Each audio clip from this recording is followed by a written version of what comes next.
আজ সকাল থেকে শরীরটা খুব একটা ভালো নেই। ব্যালকনির কাছে দাঁড়িয়ে সকাল সকাল সূর্যের আলো উপভোগ করছিলাম। বিশ্বনাথ মাঝেই বলে উঠল, আসলে আমাদের সবচেয়ে বড় সমস্যা কি বলতো সৌরভ, আমরা আমাদের জীবনযাত্রাটাকে এমনভাবে হিসাব করে ফেলি, তাতেই আমাদের শরীর বিভিন্নভাবে অসুস্থ হতে শুরু করে। এই মনে করো খাওয়া দাওয়া, জল খাওয়া, তারপর মনে করো এই ঘুমানোর সময় ইত্যাদি। তবে আগেকার দিনের মানুষেরা সূর্য ডোবার একটু পরেই ঘুমিয়ে পড়তো এবং সূর্য ওঠার একটু আগে আগেই ঘুম থেকে উঠেও পড়তো। সেক্ষেত্রে এখন তো মাঝে মাঝে এমনও হয়ে যায় যে সূর্য উঠে পড়ার পরে আমার ঘুমোতে যেতে হয়। আশা করি তোমার ক্ষেত্রেও এমনটাই হয়। তার মানে তুমি বলতে চাইছো অসুস্থতা এবং মানুষের স্বাস্থ্যের এমন অবনতির পেছনে মানুষের জীবনযাত্রাই দায়ী? 100% দায়ী। এখনকার দিনে যারা ঠিক মতনভাবে জীবনযাত্রাকে গুছিয়ে চলেছে তাদের কিন্তু কোনো সমস্যাই হয়নি।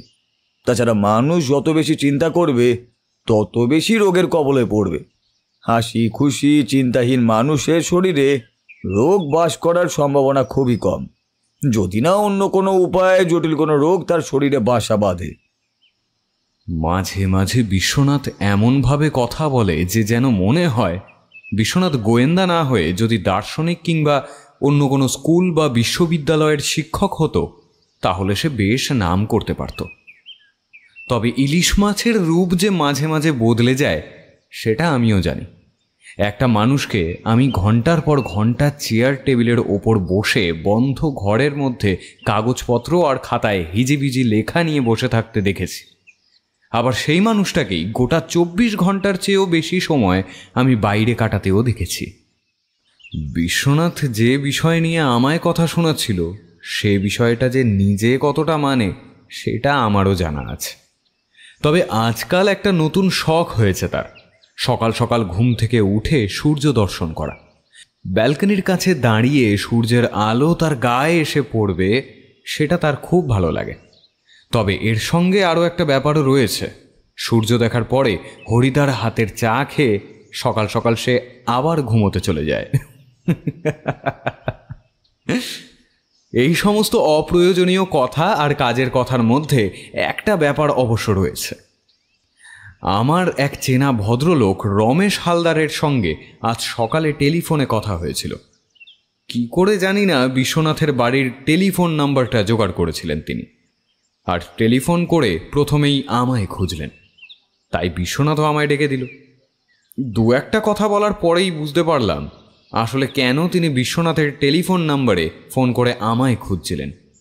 ঘণ্টাখানেকের মধ্যেই তিনি আসবেন বলে জানিয়ে দিলেন এবং একটি বিশেষ সমস্যায় তিনি পড়েছেন ও তাই বিশ্বনাথের সাহায্য তার প্রয়োজন সেটা মনে করিয়ে দিতেও কার্পণ্য করলেন না। আমি আর কি করি, বিশ্বনাথের দিকে তাকাতেই বিশ্বনাথ রাজি হলো। তাই আমিও আর দেরি না করে ঘণ্টাখানেকের মধ্যেই তাকে আসতে বলে দিলাম। তারপর থেকেই ব্যালকনির কাছে দাঁড়িয়ে রয়েছে বিশ্বনাথ। এখন তার সকাল সকাল স্নান করার অভ্যেসটাও নেই, বলা যেতে পারে এখন এটা তার একটা খানিক বদ অভ্যেসে পরিণত হয়েছে। একটু পরেই ভদ্রলোক এসে পড়বেন। আগেই বলেছি তার নাম রমেশ হালদার। বছর দুয়েক আগে কি একটা কারণে যেন তার সঙ্গে আমার সামান্য সখ্যতা তৈরি হয়েছিল, তবে সেটা খুব বেশি দিনের নয়। তবে ভদ্রলোকের সাথে ঠিক কি কারণে সখ্যতা ছিল সেটা এখন মনে পড়ছে না। যাই হোক, বসার ঘরে বিশ্বনাথ, আমি আর রমেশবাবু বসেছি। তখনই হরিদা আমাদের তিনজনের জন্যে চা দিয়ে গেল। চায়ে একটা লম্বা চুমুক দিয়ে রমেশবাবু বললেন,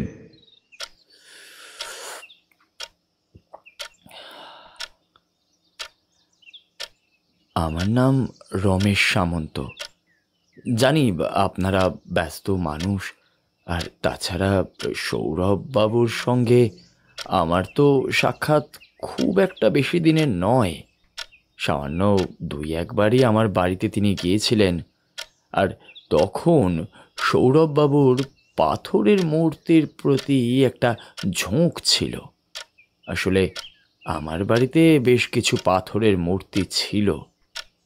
এখনও সেসব কথা তার মনে আছে কিনা বলতে পারবো না, তবে সেই সমস্ত পাথরের মূর্তি এখন আর আমার বাড়িতে নেই। হ্যাঁ, যাই হোক, আজ অন্য একটা বিশেষ কারণে আমি আপনার কাছে এসেছি বিশ্বনাথবাবু। আপনি যদি আমার কথাটা একটু সময় নিয়ে শোনেন। সমস্যায় না পড়লে কেউ আমার কাছে আসে না রমেশবাবু। আপনি যখন এসেছেন তখন আপনার কথা আমি অবশ্যই শুনব। তবে আপনি নিশ্চয়ই জানেন যে সমস্তটা শোনার পর যদি আমার মনে হয় মাথা ঘামাবার মতো কিছুই নেই, তাহলে কিন্তু আমি আপনাকে সাহায্য করতে পারবো না। অনেকেই অতি সামান্য ব্যাপার নিয়ে আমার কাছে চলে আসে, আর সেই সমস্ত ব্যাপার দেখার মতো কিংবা ওই খোঁজ খবর করার মতো আমার হাতে অত সময় নেই। আশা করি না না, এই তো আমি জানি। আর তাছাড়া আপনার একজন চেনা পরিচিত মিস্টার রয়, তিনি আমায় আপনার কথা বলেছেন। মিস্টার রয়ের সঙ্গে আমারও সম্পর্ক বেশ ভালো। সেই মুহূর্তে মনে পড়ে গেল রমেশবাবুর কথা। তার বাড়িতে আমি গিয়েছিলাম, সেখানে মিস্টার রায়ের সঙ্গে আলাপ হয়েছিল। মিস্টার রায়ের সঙ্গে রমেশবাবুর সম্পর্কটা বেশ ভালো, তাই মিস্টার রায় যে বিশ্বনাথের নাম্বার দিয়েছে এবং আমি যে এখানেই থাকি সে কথা বলেছে, তার বুঝতে বাকি রইল না। আচ্ছা, আপনি বলুন কি সমস্যা নিয়ে আপনি আমার কাছে এসেছেন? একসময় আমার পাথরের মূর্তি জমানোর শখ ছিল। দক্ষিণ পাড়ার কাছে আমার একটা ছোট্ট বাড়ি আছে। এখানে আমি আর আমার দূর সম্পর্কের এক ভাইপো থাকি। তাছাড়া আমার বাড়িতে কাজের লোক, রান্নার লোক, যাই বলুন, ওই সব মিলিয়ে আর একজন থাকে। তা সে আজ প্রায় 10 বছরের উপরে তো রয়েছেই। পাথরের মূর্তি জমানো শখটা বছরখানেক হলো কেটে গেছে। আর তারপরে আরও একটা অদ্ভুত শখ আমার হয়েছে।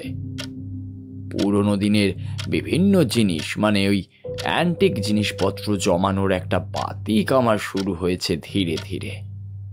তবে আমার তো অঢেল অর্থ নেই যে টাকা ছড়িয়ে সমস্ত অ্যান্টিক জিনিসপত্র আমি জোগাড় করতে পারবো।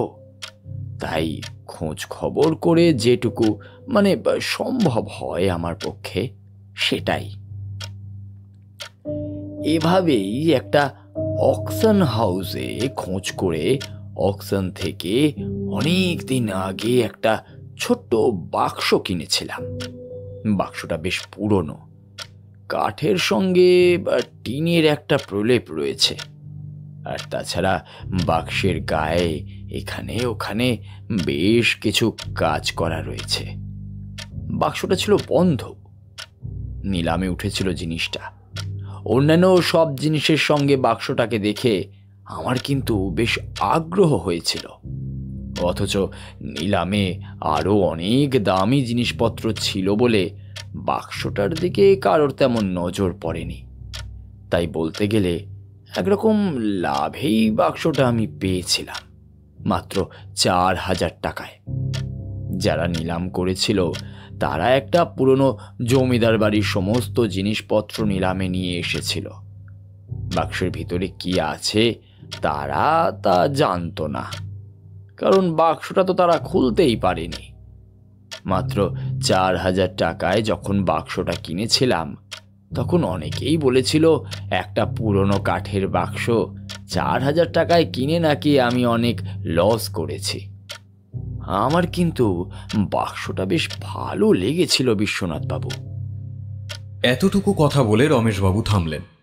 তারপর সামনে রাখা চায়ের কাপে আবারও একটা চুমুক দিয়ে আবার বলতে শুরু করলেন।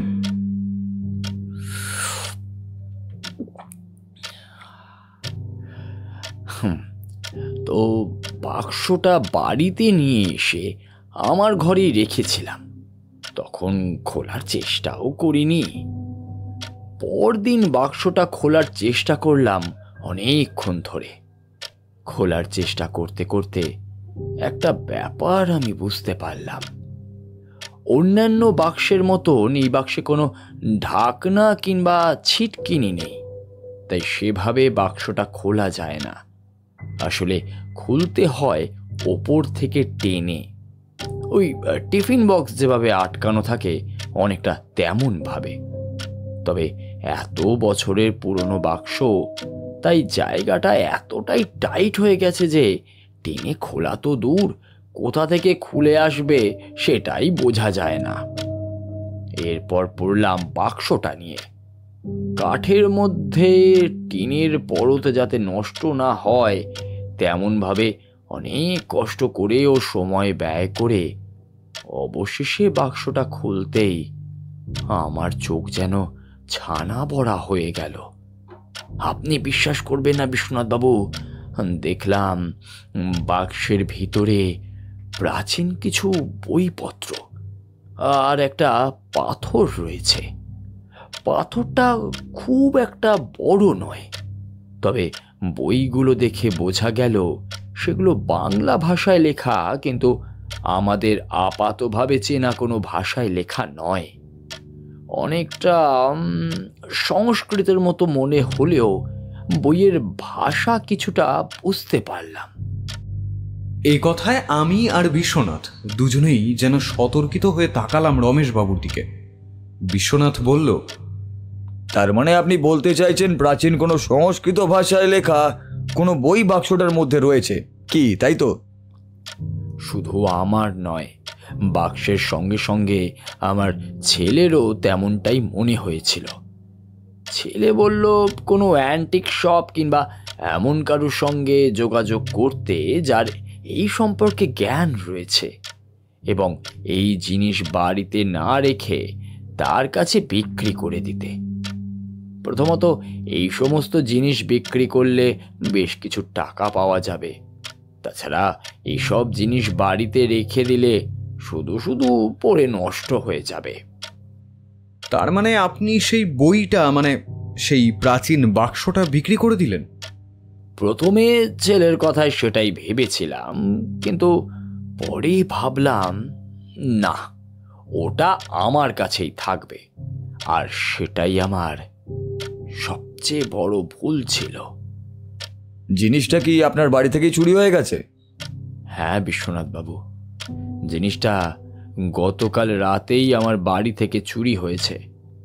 সমস্যা হলো আমি পুলিশের কাছে যেতেই পারি, কিন্তু পুলিশের কাছে গেলে এমন একটা জিনিস, তার উপর যদি প্রাচীন বইটা আমি যতটা ভাবছি তার চেয়েও বেশি দামি হয়, তাহলে পুলিশের ঝামেলা যে বাড়বে সেটা তো আপনি বুঝতেই পারছেন।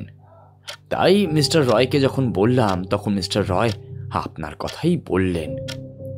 ওই প্রাচীন বইটা দেখার যে একটা ইচ্ছে আমারও হচ্ছে, সেই কথা আমি মিথ্যে বলবো না। তবে চুরিটা হলো কিভাবে? মানে আপনার বাড়িতে চোর যে সেই জিনিসটা চুরি করেছে সেটা আপনি কখন বুঝতে পারলেন? চুরিটা হয়েছে কাল রাতে। আমার বাড়িটা একতলা হলেও আমার বাড়িতে বেশ কয়েকটা ঘর রয়েছে। আমি, আমার ছেলে, কাজের লোক সবাই আলাদা আলাদা ঘরে ঘুমাই। তা কাল রাতে হঠাৎ করে ঘুমটা ভেঙে গেল। তখনই মনে হলো ঘরে যেন কেউ ঢুকেছে। দরজার পাল্লাটা সামান্য ফাঁক করা। একবার ভাবলাম চোখ খুলে উঠে চিৎকার করব, তারপর ভাবলাম যদি আততায়ীর কাছে কোনো অস্ত্র থাকে, তাই চুপ করে রইলাম।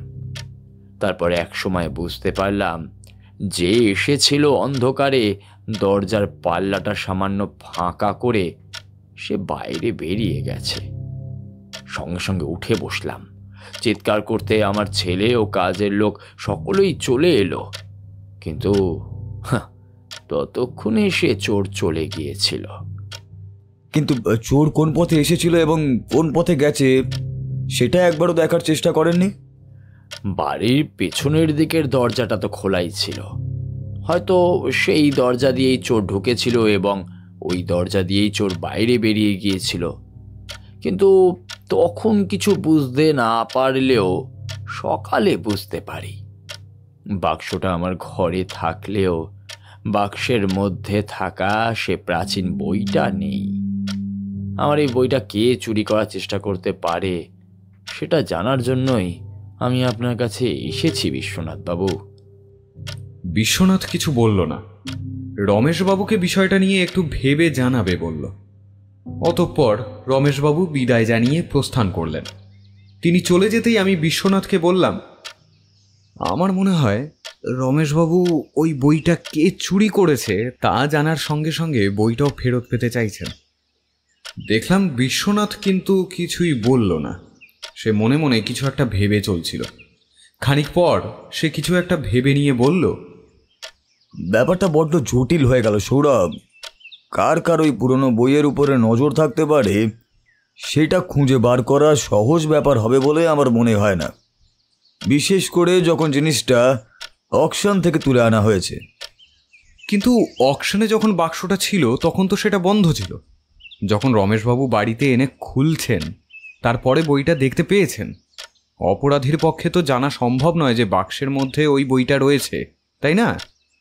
কথাটা নেহাত তুমি মন্দ বলনি সৌরভ, তবে এটাও ভেবে দেখো, বাক্সের মধ্যে বইটা আছে সেটা শুধুমাত্র এক রমেশবাবুর ছেলে আর রমেশবাবুই জানতেন, অন্য কেউই জানতো না এই দুজন ছাড়া।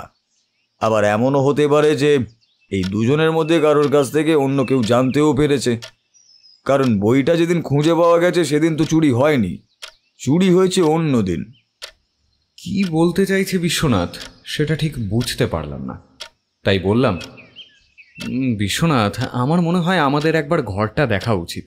তাছাড়া রমেশবাবুর সঙ্গে তার বাড়িতে চলে গেলে আরও কয়েকটা ব্যাপার আমাদের কাছে পরিষ্কার হয়ে যাবে। চুরির ব্যাপারটাতেও আমাদের তদন্ত করতে সুবিধা হবে, তাই না? আচ্ছা, তুমি কি এই রমেশবাবুর বাড়িটা চেনো? একটা কাজ করা যাক বরং, আজ বিকেলের দিকেই আমরা তার বাড়ি থেকে পৌঁছই। আমি আশা করছি যে তিনি হয়তো আজকে বাড়িতেই থাকবেন।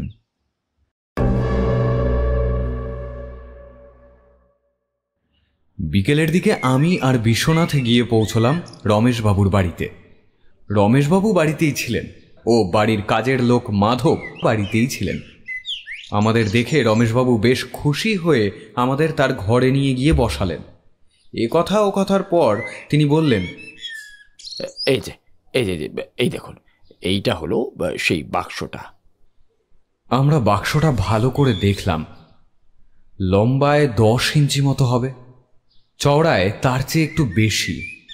কালো রঙের কাঠের গায়ে বাঁট, যেটাকে ভদ্রলোক টিনের পরত বলছিলেন।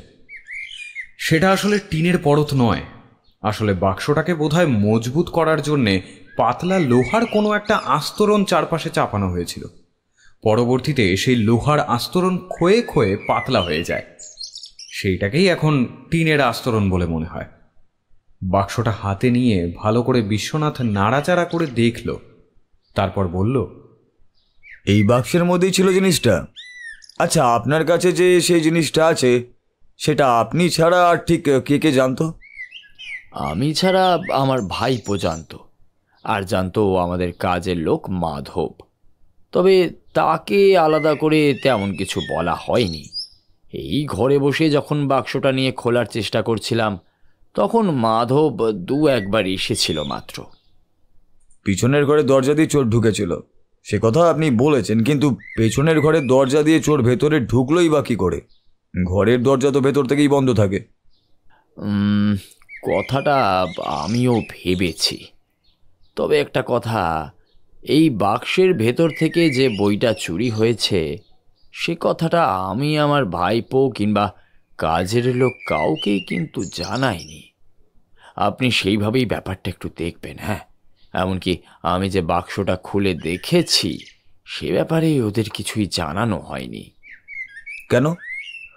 বইটার উপরে আমার ভাইপো দিনেশের নজর ছিল। সে বারবার বইটাকে বাইরে বিক্রি করার কথা বলেছিল। এমনকি তার চেনাশোনা এমন অনেকেই আছে যারা এই ধরনের বইপত্র নিয়ে নাড়াচাড়া করে, সে কথাও সে আমায় আগেই বলেছিল। বুঝতেই পারছেন, এরপরে এই বইয়ের চুরিটা নিয়ে তাকে সন্দেহ করাটা স্বাভাবিক। কাজের লোক মাধব আমার বাড়িতে প্রায় 10 বছরের ওপরে রয়েছে, কিন্তু অর্থের কাছে তো কাউকে বিশ্বাস করা যায় না বিশ্বনাথবাবু। আমার মনে হলো রমেশবাবু আমাদের বাড়িতে যখন গিয়েছিলেন তখন তিনি এইভাবেই দুজনকে সন্দেহ করেন। বাড়িতে ফিরে আসার পর এমন কিছু হয়েছে যার জন্য তিনি নিজের সন্দেহটা বদলে ফেলেছেন। বেশ কিছুক্ষণ সময় নিয়ে ঘরের আশেপাশে বিশ্বনাথ ঘুরে দেখল, কিন্তু বুঝতে পারছিলাম মনের মতো কিছুই সে খুঁজে পাচ্ছে না। আর পাবেই বা কি করে? চোর যদি বাক্স থেকে বইটা চুরি করে নিয়ে যায় তাহলে সে তো আর কিছুই রেখে যাবে না। বিশ্বনাথ বাবু, আমার মনে হয় না এইখান থেকে আপনি কিছু বুঝতে পারবেন। রাতের বেলা চোর যাবার সময় এমন কিছু রেখে গেছে বলে তো আমার মনে হয় না। অপরাধী যতই সাবধানে কাজ করুক না কেন, সে কিছু না কিছু নিজের অজান্তে রেখেই যায়, আর সেটা থেকেই অপরাধীকে খুঁজে বার করা যায়। আমায় একটু আপনার বাড়ির কাজের লোক মাধবের সঙ্গে কথা বলতে হবে। চিন্তা নেই, তাকে আমি এই বই চুরির ব্যাপারে কোনো কথাই বলবো না। মাধবকে ডাকা হলো। আমি আর রমেশবাবু ঘরেই বসে রইলাম। বিশ্বনাথ মাধবের সঙ্গে কথা বলতে বলতে ঘর থেকে বেরিয়ে গেল। ঘরটা ছোটোখাটো, এক পাশে একটা আলমারি, একটা আলনা, পাশাপাশি দুটো জানালা, মাঝারি আকারের একটা বিছানা আর একটা আয়না রয়েছে। অতি সাধারণ ঘরে যেসব থাকে আর কি। পাশাপাশি তিনটে ঘর, এক পাশে ছোট্ট একটা বারান্দা মতো রয়েছে, তার এক পাশে রান্নাঘর এবং বাথরুম। সামনের দিকে রাস্তা দিয়ে বাইরে বেরিয়ে যাওয়ার একটা পথ রয়েছে। রান্নাঘরের পাশ দিয়ে পিছন দিয়ে বেরিয়ে যাওয়ার আরও একটা রাস্তা রয়েছে। রমেশবাবুর কথায় ওই পিছনের পথেই বেরিয়ে গিয়েছে অপরাধী।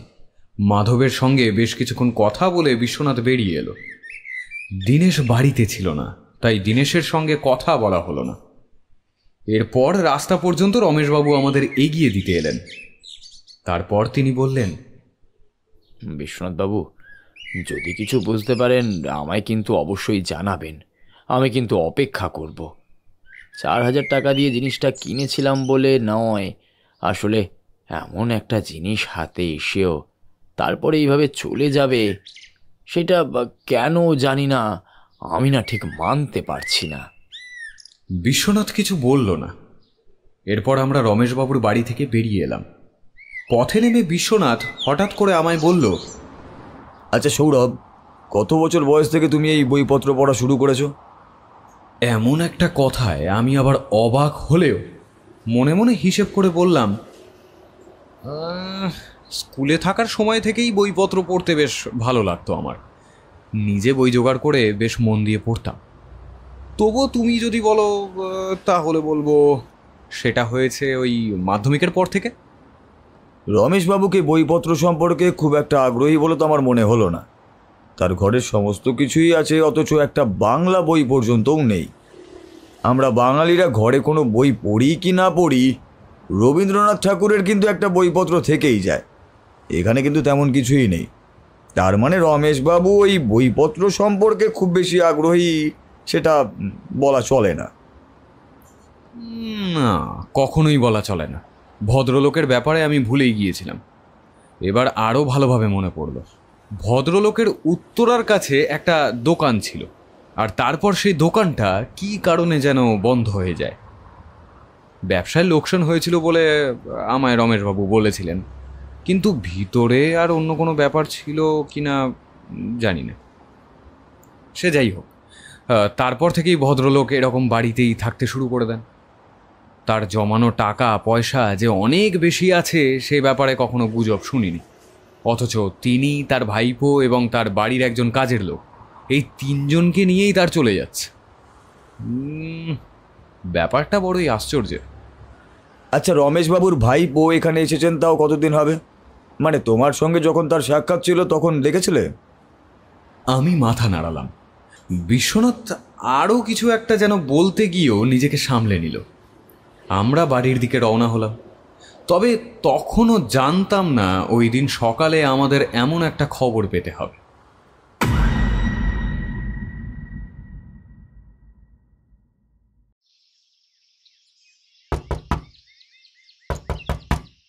হরিদা আমার দরজায় ধাক্কা দিল। দরজা খুলে ঘুম চোখে হরিদাকে কিছু বলার আগেই সে হাত দেখিয়ে বুঝিয়ে দিল যে কেউ একজন এসেছে। কোনো রকমে পোশাক বদলে বিশ্বনাথের ঘরে গিয়ে দেখি মিস্টার রায় বসে আছে। আমায় দেখে অন্যান্য সময় তিনি সামান্য হাসেন কিংবা সুপ্রভাত বলে অভিবাদন জানান, তবে আজ তেমন কিছুই করলেন না। তার মুখটা কেমন যেন থমথমে। বিশ্বনাথ বলল, সৌরভ, একটা খারাপ খবর আছে। কাল আমরা রমেশবাবুর বাড়িতে গিয়েছিলাম। সেই রমেশবাবুই কাল রাতে মারা গেছেন। খবরটা ভোরবেলার দিকে পুলিশ পায়। ভোরবেলা থেকেই রমেশবাবুর বাড়ি থেকে তার ভাইপো দীনেশ নিরুদ্দেশ এবং তার সঙ্গে ওই কাঠের আর লোহার বাক্সটাও নাকি খুঁজে পাওয়া যাচ্ছে না। আমি চুপ করে সামনে রাখা একটা চেয়ারে বসে পড়লাম। কি বলছে বিশ্বনাথ? কিন্তু মিস্টার রায়ের মুখ দেখে মনে হচ্ছে বিশ্বনাথ মিথ্যে কথা বলছে না। মিস্টার রায় গম্ভীর গলায় বললেন, ভোরবেলার দিকে ওদের বাড়ির টেলিফোন থেকে ওদের বাড়ির কাজের লোক টেলিফোন করে। ঘরের দরজা খোলা, ঘরের মধ্যে পড়ে রয়েছে রমেশবাবুর মৃতদেহ। তার মাথার কাছে গভীর আঘাতের চিহ্ন। বাক্সটাও খুঁজে পাওয়া যাচ্ছে না। বাড়িতে তার ভাইপো প্রায় 2 বছরের বেশি সময় ধরে থাকত। প্রাথমিক তদন্তে অনুমান করা যাচ্ছে যে বাক্সটা চোর চুরি করতে এসেছিল এবং চুরি করতে গিয়ে হয়তো রমেশবাবু দেখে ফেলেন ও চোরকে আটকাতে চান, ফলে চোর তাকে মেরে সেখান থেকে পালিয়ে যায়। কিন্তু ভাইপোর নিরুদ্দেশ হয়ে যাওয়ার ব্যাপারটা ঘটনাটাকে অন্যদিকে ঘুরিয়ে দিচ্ছে। যেমন? অনুমান করা যাচ্ছে মিস্টার সামন্তর ভাইপো দীনেশ চাকলাদার রাতের বেলা কাজটা করেছে। কোনো কারণে সে নিজেই বাক্সটা চুরি করতে চেয়েছিল। হাতাহাতিতে কোনোভাবে রমেশ হালদার মাটিতে পড়ে যায় এবং তখনই তার মাথায় আঘাত লাগে। তারপরে সেই বাক্সটা নিয়ে নিরুদ্দেশ হয়ে যায় দীনেশ চাকলাদার। কারণ সকাল থেকে তাকে কোথাও খুঁজে পাওয়া যায়নি। সকালের দিকে তার কোথাও বেরোবার অভ্যাস নেই। তাছাড়া দীনেশ চাকলাদারের ঘরের দরজা হাঁ করে খোলা, এমনকি রমেশ হালদারের ঘরের দরজাটাও খোলা। বাড়ির কাজের লোকটি সমস্ত ঘটনায় বেশ ভয় পেয়ে গেছে। তার কাছ থেকে জানতে পারলাম যে কাল আপনারা ওখানে গিয়েছিলেন, তাই আর কি খবরটা এখানে দিতে চলে এলাম। আমরা গিয়েছিলাম একটা চুরির কেসের সমাধান করতে, কিন্তু ব্যাপারটা যে এতটা জটিল হয়ে পড়বে সেটা ভাবতে পারিনি। একবারের জন্য আমার মনে হয়নি যে রমেশবাবুর জীবনের আশঙ্কা রয়েছে। কিন্তু কেউ ওই বাক্সটা চুরি করতে যাবেই বা কেন? ওই বাক্সের মধ্যে যেটা ছিল সেটা তো আগেই চুরি হয়ে গেছে। তাহলে? এই কথায় মিস্টার রায় অবাক হয়ে একবার আমার দিকে আর একবার বিশ্বনাথের দিকে তাকালেন। বুঝতে পারলাম এখনো তাকে চুরির ব্যাপারে কোনো কিছুই বলা হয়ে ওঠেনি। কথাটা বলে ফেলে বেশ অস্বস্তি হলো। কিন্তু বিশ্বনাথ দেখলাম কথাটা আর লুকোনোর চেষ্টাই করল না। বলল, সৌরভ ঠিকই বলেছে। কাল আমরা যখন রমেশবাবুর বাড়িতে গিয়েছিলাম তখন আসলে তার ওই কাঠের বাক্সের ভেতর থেকে প্রাচীন বইটা খুঁজে পাওয়া যাচ্ছিল না। তিনি তার জন্যই আমাদেরকে ডেকেছিলেন। কিন্তু একই জিনিস দ্বিতীয়বার চুরি করার জন্য চোর এলোই বা কেন? এবং তার মধ্যে এত কিছু ব্যাপারও ঘটে গেল। ব্যাপারটা কেমন যেন মিলছে না। হতে পারে ওই বাক্সের মধ্যে আরো কিছু ছিল, সেটার জন্যই ওটা চুরি করার চেষ্টা আবারও হয়েছে। আর যদি মনে করি দীনেশ চাকলাদার কাজটা করেছে, তাহলে তার পক্ষে ব্যাপারটা করা সহজ ছিল। রাতের বেলা কোনোভাবে সে বাক্সটা নিয়ে সরে পড়তে চেয়েছিল, আর তখনই রমেশ সামন্তর সঙ্গে তার হাতাহাতি হয়। কিন্তু যদি তেমনটা হয় তাহলে নিশ্চয়ই রমেশবাবু চিৎকার করবেন। তাহলে তখন তার বাড়িতে কাজের লোক মাধবের ঘুম ভাঙল না কেন? তার ঘুম ভাঙলো একেবারে ভোরবেলার দিকে। ততক্ষণে দীনেশ চাকলাদার বাড়ি থেকে বেরিয়ে গেছে এবং রমেশবাবু মারা গেছেন। এই একটা খটকা আমাদেরও মনে এসেছে, আর তাই মাধবকে পুলিশের হেফাজতে রাখা হয়েছে। সেও উচ্চবাচ্য কিছুই করছে না, ভীষণ ভয় পেয়ে রয়েছে। তবে সে বারবার একটা কথাই বলেছে যে সে এই ব্যাপারে কিছুই জানে না। বাক্সের মধ্যে কি ছিল সেই ব্যাপারে সে আন্দাজ করতে পেরেছিল, তবে বাক্সের ভেতরের কথা তাকে রমেশবাবু কিংবা দীনেশ কেউ কিছুই বলেনি। না না, ব্যাপারটা যতটা সহজ বলে মনে হয়েছিল অতটা সহজ হচ্ছে না। মিস্টার রায়, আপনি মৃতদেহ পোস্টমর্টমের জন্য পাঠিয়ে দিয়েছেন তো? আর রমেশবাবুর বাড়ির বাইরে সাদা পোশাকের পুলিশের ব্যবস্থাও রাখুন। যদি কোনোভাবে দীনেশ ফিরে আসে তাহলে একটা ব্যবস্থা করা যাবে। আর মাধবকে এখন পুলিশের হেফাজতে রাখতে হবে না। পুলিশের হেফাজতে রাখলে তার কাছ থেকে কোনো কিছুই বার করাও যাবে না। তার চেয়ে বরং তাকে বুঝিয়ে সুঝিয়ে তাকে ছেড়ে দিন। যদি সে কোনো কিছু করে থাকে তাহলে নিশ্চয়ই সে কোনো একটা ভুল করবেই, আর তখনই তাকে ধরা যাবে। আশা করছি আমি কি বলতে চাইছি তা আপনি বুঝতে পারছেন। মিস্টার রায় বিশ্বনাথের সমস্ত কথা বুঝতে পারল, এমনকি আমিও বুঝতে পারলাম। একটু পরেই মিস্টার রায় বেরিয়ে যেতেই আমি শুকনো মুখে বললাম, কাল এতক্ষণ আমরা ওই বাড়িতে কাটালাম, তবে একবার মনে হয়নি যে এমন একটা ব্যাপার হতে পারে। কিন্তু দীনেশ কাজটা করবেই বা কেন? রমেশবাবু দীনেশকে সন্দেহ করতেন সেটা ঠিক, কিন্তু তাই বলে কি সে রমেশবাবুকে খুন করতে পারে? দেখো সৌরভ, আমাদের এই কাজে সকলকেই সন্দেহ করতেই হয়, তাই মাধব ও দীনেশকে যেমন সন্দেহ করতে হচ্ছে, তেমন আমার কিন্তু রমেশবাবুকেও সন্দেহ করতেই হচ্ছে। আমি অবাক হয়ে গেলাম, চেয়ার ছেড়ে উঠে বললাম, তুমি কি পাগল হয়ে গেছো নাকি বিশ্বনাথ? হ্যাঁ, রমেশবাবু তো আত্মঘাতী নয়, তাহলে এসব কথা? আর তাছাড়া বাক্সটা তো ঘর থেকে বাইরে বেরিয়েছে, রমেশবাবু কি করে সেটা চুরি করেছে আর আর কেনই বা করবে? একটা কথা ভেবে দেখো সৌরভ, রমেশবাবু কিন্তু বাক্সের ভেতরে থাকা সেই পুরনো বইটা চুরির কথা বলেছেন, অথচ চোর যে ঘরে এসেছিল এবং চোর যে চুরি করেছিল সেই ব্যাপারে তো কেউই জানে না।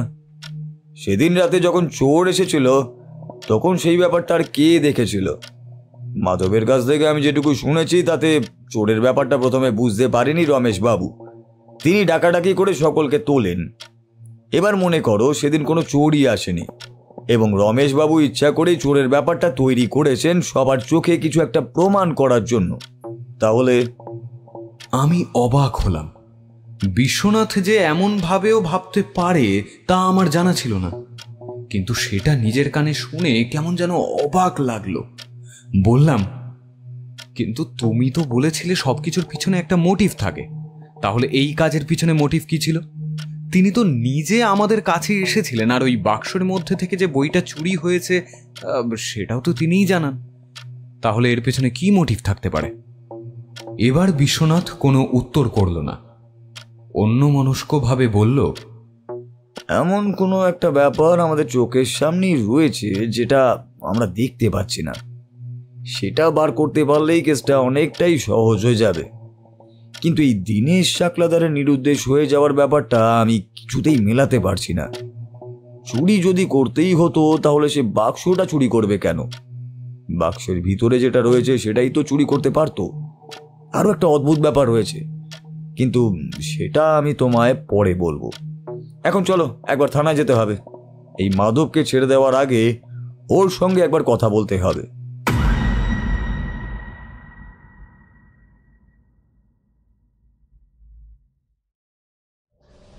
বিশ্বাস করুন, আমি এমন কাজ করিনি। আমি কেন শুধু শুধু বাবুকে মারবো? বাবু আমার পেটে ভাত জোগান। আমার মায়ের যখন শরীর খারাপ হলো তখন বাবু আমায় টাকা দিয়েছিলেন, হ্যাঁ, আমার মায়ের চিকিৎসা করানোর জন্য।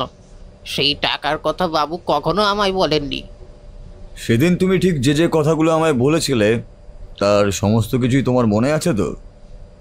আচ্ছা, এবার আমায় বলো তো, তোমার কি মনে হয় কাল রাতে আসলে ঠিক কি হয়েছিল? বলতে পারবো না বাবু, আসলে আমার ঘুম খুব গভীর তো, একবার ঘুমিয়ে পড়লে সহজে আর ঘুম ভাঙে না। আমি মাঝে মাঝে এ বাড়িতে থাকি রাতের বেলা, আবার মাঝে মাঝে বাড়িতে চলে আসি মায়ের কাছে। আসলে মায়ের শরীর এতটাই খারাপ যে মাঝে মাঝেই তাকে হাসপাতালে ভর্তি করাতে হয়। হাসপাতালে যখন মা থাকে তখন আর বাড়িতে থাকি না। এখনও মা হাসপাতালেই আছে, আপনারা চাইলে খোঁজ নিয়ে দেখতে পারেন। কাল রাতে মায়ের চিন্তায় ঘুম আসছিল না, তারপরে কখন যেন ঘুমিয়ে পড়েছিলাম ঠিক মনে নেই। রাতের দিকে মনে হলো দরজা খোলার একটা শব্দ যেন শুনতে পেলাম। তবে রাতের বেলা তো বাবু বাইরে বেরোয়, ছোট বাবুও মাঝে মধ্যে বাইরে বেরোয়, তাই আর তেমন কিছু ভাবিও নি করিও নি। শেষ রাতের দিকে ঘুমটা যখন ভেঙে যায় তখন উঠে গিয়েছিলাম, মানে আর কি, ওই তখনই দেখতে পেলাম যে বাইরের ঘরের ওই দরজাটা খোলা। প্রথমে আমি যাইনি, কাজ সেরে ঘরে ঢুকতে যাব, তখন মনে হলো এত রাতে বাবুর ঘরের দরজাটা খোলা কেন। তখনই আস্তে আস্তে এগিয়ে গিয়ে দেখি মেঝের ওপরে বাবু পড়ে রয়েছে, তার মাথাটা সামনের দিকে উল্টে রয়েছে আর চারিদিকটা রক্তে ভেসে যাচ্ছে। এই দাঁড়াও দাঁড়াও, নিচের দিকে মানে ওই উল্টে পড়ার মতো করে পড়েছিলেন উনি, তাই? হ্যাঁ, ঘর থেকে বাইরের দিকে বের হতে গিয়ে কেউ যদি হুমড়ি খেয়ে পড়ে যায় তাহলে ঠিক যেমনটা হবে তেমনটি। আর দিনেশের ঘরের দরজাটা কি খোলা ছিল? হ্যাঁ, ছোটবাবুর ঘরের দরজাও ওই খোলাই ছিল। আমি তো ছোটবাবুকে এখানে ওখানে তখন অনেক খুঁজছিলাম, কিন্তু পেলাম না। তারপরে কি করব ভেবে না পেয়ে চিৎকার চেঁচামেচি করে আশেপাশে লোক জড়ো করলাম। তাদের কথাতেই থানায় ফোন করলাম।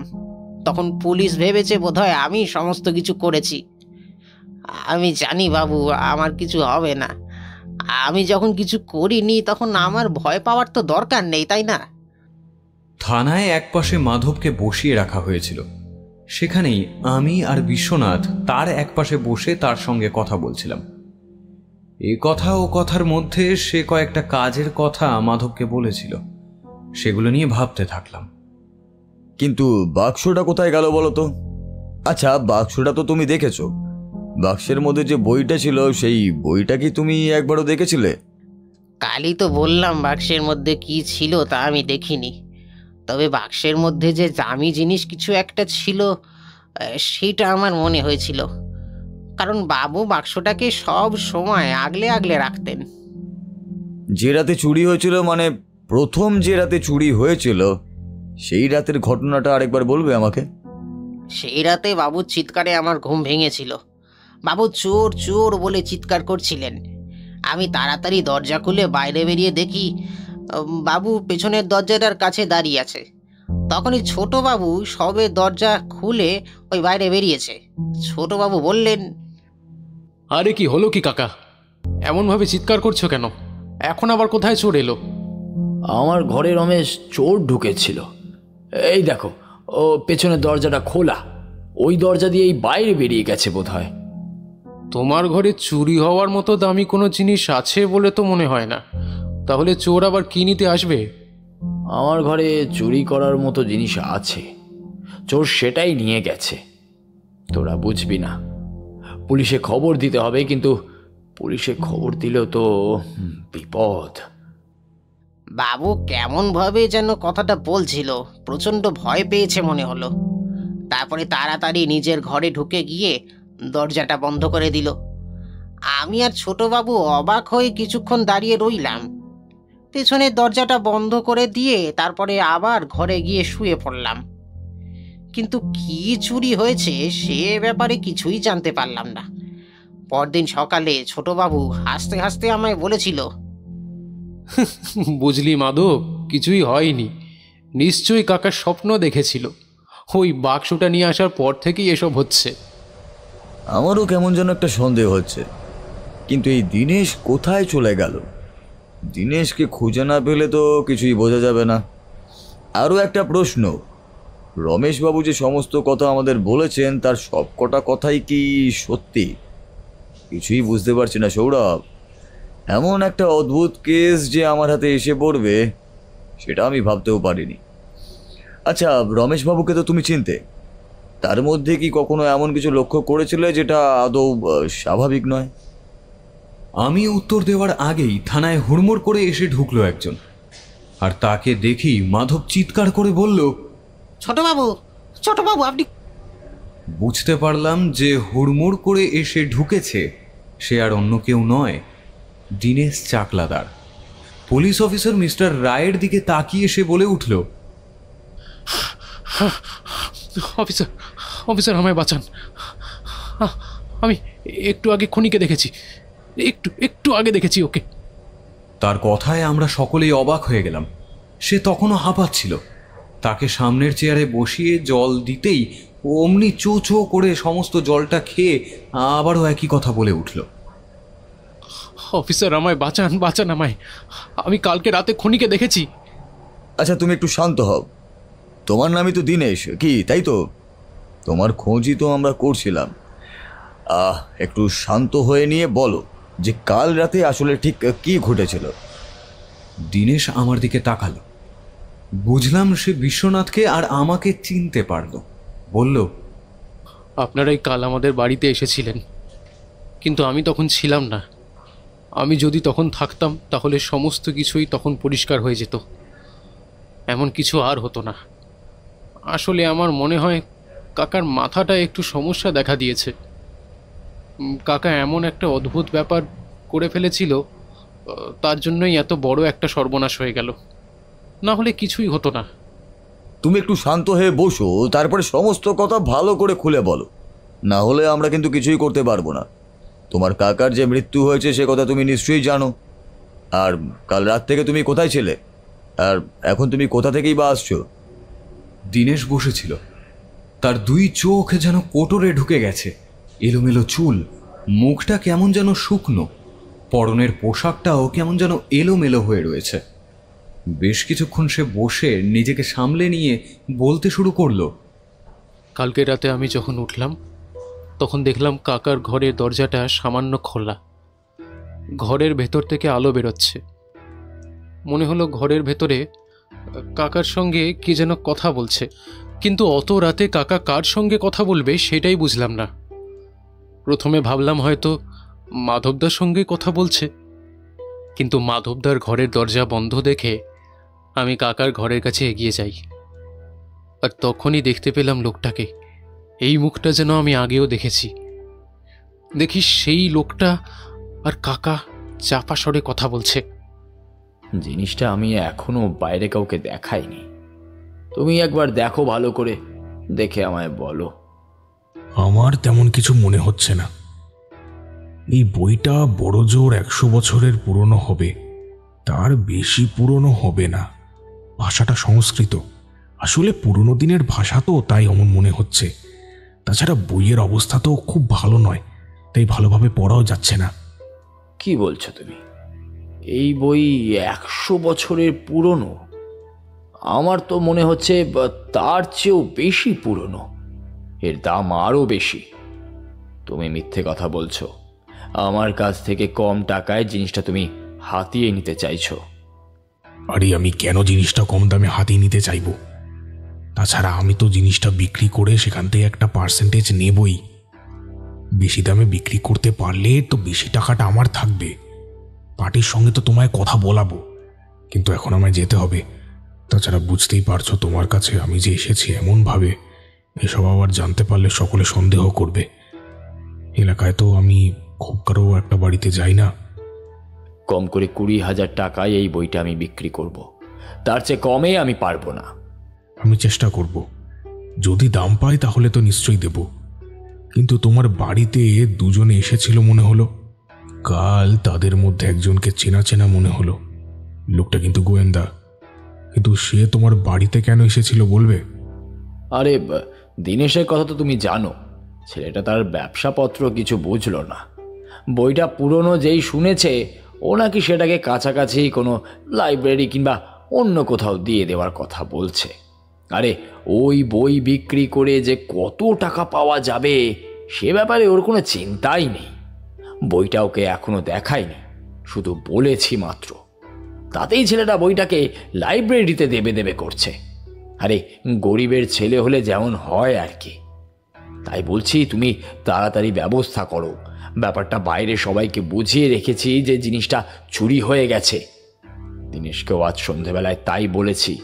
তাছাড়া ওই গোয়েন্দা তো আবার মাধবের সঙ্গে কি যেন কথাবার্তা বলেছে। মাধব জানে এই বাক্সের মধ্যে কিছু আছে, কিন্তু কি আছে সেটাও জানে না। কাজটা কিন্তু ঠিক করোনি। হঠাৎ করে গোয়েন্দা ডাকতে গেলে কেন?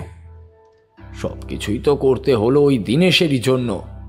আগে আগে গোয়েন্দার সঙ্গে কথা বলে রাখলাম, যাতে পরে দীনেশকে ভালোভাবে বুঝিয়ে দেওয়া যায় জিনিসটা আগেই চুরি হয়েছে। আমি কোনো মিথ্যে কথা বলিনি। বইটার যে দামটা অনেক বেশি হবে সেটা আমি অনেক আগেই বুঝতে পেরেছিলাম। 100 বছর নয়, ওটা তার চেয়েও বেশি সময়ের পুরনো। লোকটা কোনো রকমে কাকাকে বুঝিয়ে বইটা নিয়ে যেতে চাইছিল, আর ঠিক তখনই আমি ঢুকে পড়ি। টানাটানি করতে গিয়ে কাকার হাত থেকে বাক্স সহ বইটা চলে যায় লোকটার হাতে। কাকা ছিটকে পড়ে মেঝের ওপরে। লোকটা আমায় একটা ধাক্কা দিয়ে বাইরে বেরিয়ে যায়। আমিও পিছন পিছন ছুটে যাই। এখানে কি হয়েছিল তখন আমি জানি না। লোকটা বেরিয়ে ছোট রাস্তা ছেড়ে বড় রাস্তা পেরিয়ে ওই পশ্চিম দিকে ছুটতে থাকে। আমিও তার পেছন পেছন ছুটি সেই পথ ধরে। একসময় লোকটা একটা পুরনো ভাঙা কারখানায় গিয়ে ঢোকে। আমিও তার পিছনে, কিন্তু আমি এবারে তার পিছনে যাওয়ার সাহস পাইনি, কারণ সেখানে আরও কয়েকজন ছিল। তারা আমায় খোঁজাখুঁজি করতে শুরু করলো। বাকি রাতটা কারখানার ভেতরেই আমি লুকিয়েছিলাম। তারপরে ভোরের আলো পড়তেই বাইরে বেরিয়ে আসি। প্রথমে কি করব বুঝতে পারছিলাম না। বাড়িতে গিয়ে দেখি কেউ নেই। আশেপাশের লোকেদের কাছে সমস্ত কথা শুনে আমি এখানে চলে এলাম। তার মানে বাক্সের ভিতরের বইটা চুরি হয়নি? রমেশবাবু আমাদের মিথ্যে কথা বলেছিলেন, কিন্তু কেন? হঠাৎ করেই কাকার মধ্যে কি যেন একটা পরিবর্তন হয়ে গেছিল।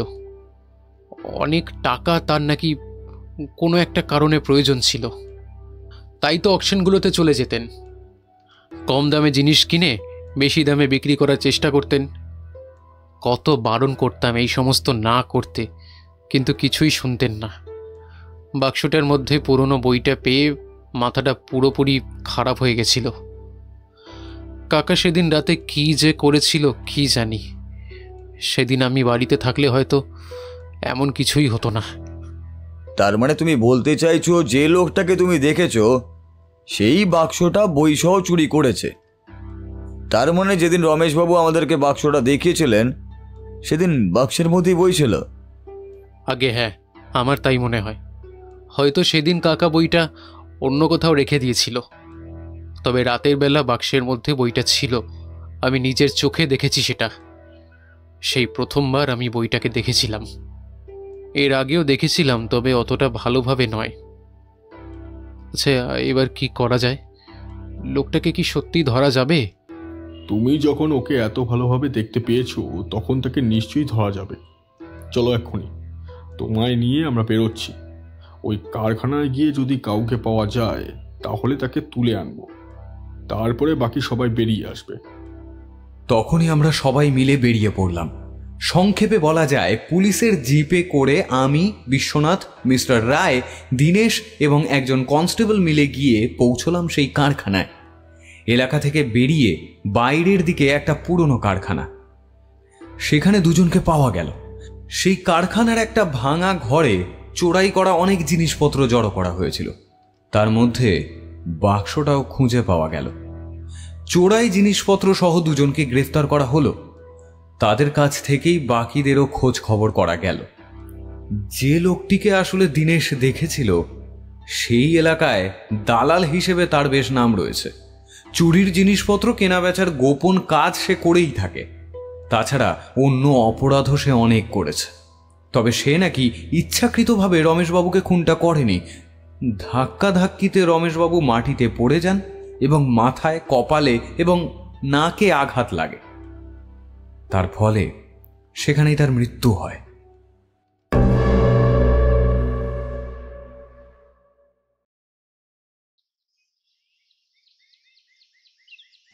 তার ঠিক দুদিন পর দীনেশ আমাদের বাড়িতে এসেছিল।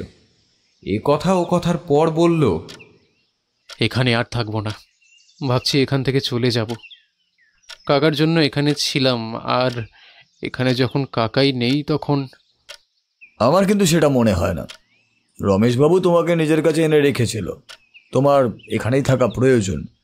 তাছাড়া রমেশবাবুর কাছে আমি শুনেছি তোমার আর অন্য কোথাও যাওয়ার জায়গাও নেই।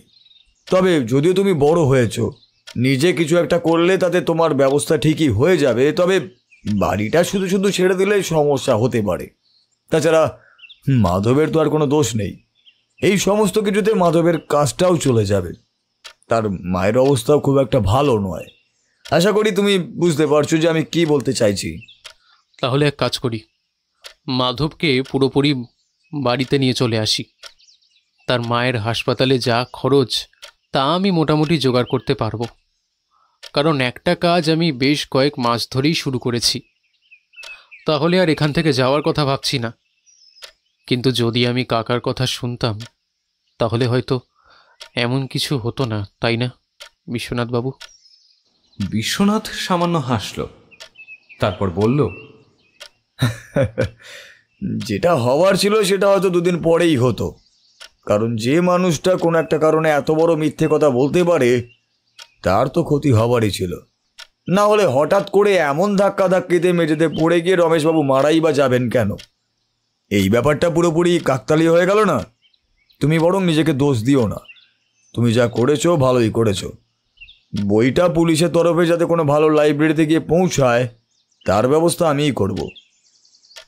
দীনেশ খুশি হলো। আমাদের সঙ্গে করমর্দন করে সে বেরিয়ে যেতেই আমি বললাম, সত্যি পৃথিবীতে কত রকমের মানুষ থাকে। রমেশবাবুকে যদি আমি আগে থেকে না চিনতাম তাহলে এই ব্যাপারটা এত সহজে বিশ্বাসই করতে পারতাম না। যখন তিনি ব্যবসা করতেন তখনও টাকার প্রতি তার একটা আলাদা আকর্ষণ ছিল, কিন্তু তাই বলে এমন একটা কাজ যে তিনি করবেন সেটা ভাবতেই পারছি না। কে কখন কি করবে তা আগে থেকে বলা যায় না সৌরভ। সব কিছুর জন্যই তৈরি হয়ে থাকতে হয়। তবে আমি দীনেশকে কিছুক্ষণের জন্য হলেও সন্দেহ করেই ছিলাম, মাধবকেও করেছিলাম। তবে সত্যি সত্যি যে আমার সন্দেহটা রমেশবাবুর দিকে যাবে সেটা আমি নিজেও ভাবতে পারিনি। বিশ্বনাথ আর কিছু বলল না। দুপুরে রোদের আলোটা জানালা দিয়ে এসে পড়েছিল আমাদের ঘরে। বারবার মনে পড়ছিল রমেশবাবুর এই বাড়িতে আসার কথাটা। তার মুখের সেই হাসিটা দেখে একবারও ভাবতে পারিনি যে রমেশবাবু আমাদের সঙ্গে অভিনয় করছিলেন।